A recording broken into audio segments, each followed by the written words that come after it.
The Shoes That Were Danced to Pieces. There was once upon a time a king who had 12 daughters, each one more beautiful than the other. They all slept together in one chamber, in which their beds stood side by side, and every night when they were in them the king locked the door and bolted it. But in the morning when he unlocked the door, he saw that their shoes were worn out with dancing, and no one could find how that had come to pass. Then the king caused it to be proclaimed that whosoever could discover where they danced at night should choose one of them for his wife, and be king after his death. But that whosoever should come forward and had not discovered it within 3 days and nights should have forfeited his life. It was not long before a king's son presented himself and offered to undertake the enterprise. He was well received, and in the evening was led into a room adjoining the princess's, a sleeping chamber. His bed was placed there, and he was to observe where they went and danced, and in order that they might do nothing secretly or to go away to some other place, the door of their room was left open. But the eyelids of the prince grew heavy as lead, and he fell asleep, and when he awoke in the morning all 12 had been to the dance, for their shoes were standing there with holes in the soles. On the second and third nights there was no difference, and then his head was struck off without mercy. Many others came after this and undertook the enterprise, but all forfeited their lives. Now it came to pass that a poor soldier, who had a wound and could serve no longer, found himself on the road to the town where the king lived. There he met an old woman, who asked him where he was going. "I hardly know myself," answered he, and added in jest, I had half a mind to discover where the princesses danced their shoes into holes, and thus become king." "That is not so difficult," said the old woman. "You must not drink the wine which will be brought to you at night, and must pretend to be sound asleep." With that she gave him a little cloak, and said, "If you will wear this, you will be invisible, and then you can steal after the 12. When the soldier had received this good advice, he fell to in earnest, took heart, and went to the king, and announced himself as a suitor. He was as well received as the others, and royal garments were put upon him. He was conducted that evening at bedtime into an antechamber, and as he was about to go to bed, the eldest came and brought him a cup of wine. But he had tied a sponge under his chin, and let the wine run down into it, without drinking a drop. Then he lay down, and when he had lain a while, he began to snore, as if in the deepest sleep. The 12 princesses heard that, and laughed, and the eldest said he, too, might as well have saved his life. With that they got up, opened the wardrobes, presses, cupboards, and brought out pretty dresses, dressed themselves before the mirrors, sprang about, and rejoiced at the prospect of the dance. Only the youngest said, I know not how it is you are very happy, but I feel very strange. Some misfortune is certainly about to befall us." "You are a goose who are always frightened," said the eldest. "Have you forgotten how many kings' sons have already come here in vain? I had hardly any need to give the soldier a sleeping draught. The booby would not have awakened anyway." When they were all ready, they looked carefully at the soldier, but he had closed his eyes and did not move or stir, so they felt themselves safe enough.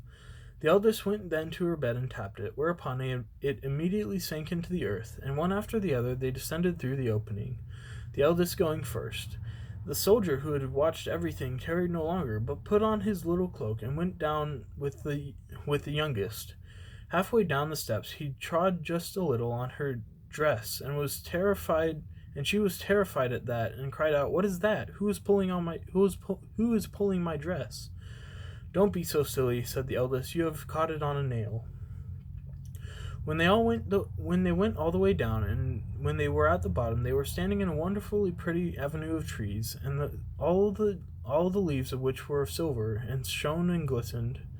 The soldier thought, "I must carry a token away with me," and broke off a twig from one of them, on which the tree cracked with a loud report.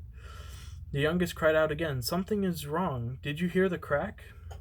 But the eldest said, "It is a gun fired for joy, because we have got rid of our prince so quickly."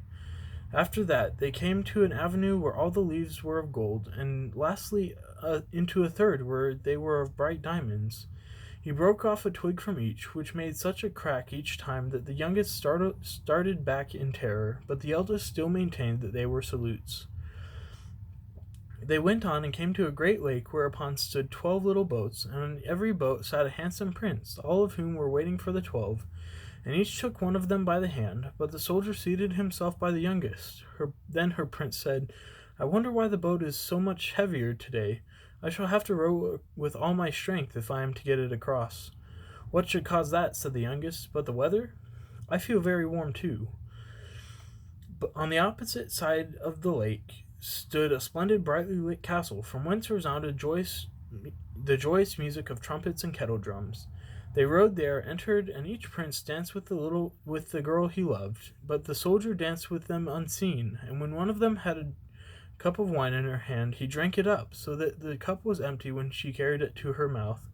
The youngest was alarmed at this, but the eldest always silenced her. They danced there till 3 o'clock in the morning, when all the shoes were danced into holes, and they were forced to leave off. The princes rowed them back again over the lake, and this time the soldier seated himself by the eldest. On the shore they took leave of their princes, and promised to return the following night. When they reached the stairs, the soldier ran on in front and lay down on his bed, and when the 12 had come up slowly and warily, he was already snoring so loudly that they could all hear him, and they said, So far as he is concerned, we are safe. They took off their beautiful dresses, laid them away, put the worn-out shoes under the bed, and lay down. The next morning the soldier was resolved not to speak, but to watch the wonderful goings-on, and went again with them a second and a third night. Then everything was just as it had been the first time, and each time they danced till their shoes were worn to pieces. But the third time he took a cup away with him as a token. When the hour had arrived for him to give his answer, he took the 3 twigs and the cup and went to the king. But the 12 stood behind the door and listened for what he was going to say. When the king put the question, Where have my 12 daughters danced their shoes to pieces in the night? He answered, In an underground castle with 12 princes, and related how it had come to pass, and brought out the tokens. The king then summoned his daughters, and asked them if the soldier had told the truth, and when they saw that they were betrayed, and that falsehood would be of no avail, they were obliged to confess all. Thereupon the king asked which of them he would have to wife. He answered, I am no longer young, so give me the eldest.